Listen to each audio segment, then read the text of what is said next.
4 படங்கள் அஜித் சார் கூட நீங்க பண்ணிருக்கீங்க. இப்போ விஸ்வாசம்லயும் வந்து அஜித் சார் கூட பண்ணிருக்கீங்க. ஸோ அந்த எக்ஸ்பீரியன்ஸ் பத்தி உங்களோட கேரக்டர் பத்தி சொல்லுங்க. அந்த அப்பா பொண்ணுங்கிற கனெக்ஷன் வந்து ரொம்ப பிரமாதமா பண்ணியிருக்காங்க. அந்த இது என்னன்னா, ஒரு தனியா ஒரு அம்மா ஒரு குழந்தைய வளர்க்குறது வந்து எவ்வளவு கஷ்டம். ஸோ அதே நயன்தாரா அவங்களும் ரொம்ப பிரமாதமாக பண்ணியிருக்காங்க.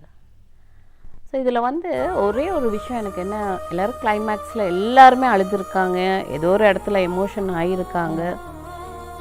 என் ஃப்ரெண்டு ஒருத்தர் ஆர்வி ரமணின்னு, அவர் எவ்வளோ படம் பார்க்கும்போது சிரிக்கிறாரு அப்படின்னு பார்த்தா, இந்த படத்தில் நிறைய சிரிச்சிருக்காரு, ஃபீல் பண்ணியிருக்காரு. அதெல்லாம் பார்க்கும்போது எனக்கு ரொம்ப சந்தோஷமாக இருந்துச்சு. அஜித் அவங்க ஷார்ட்டுக்கு வரும்போதே அவரோட ஸ்டைலில் வருவார், பிளாக் அண்ட் பிளாக்கில் வருவார். அவர் வரும்போதே ஒரு ஃபுல் எனர்ஜி கொடுத்து எல்லாரையும் போய் பார்த்து பேசி, யாரெல்லாம் அவருக்கு கண்ணில் படுறாங்களோ அவ்வளோ பேரோடையும் கனெக்ட் பண்ணிவிட்டு அதுக்கப்புறமா தான் ரோலுக்குள்ளே போகிறார்.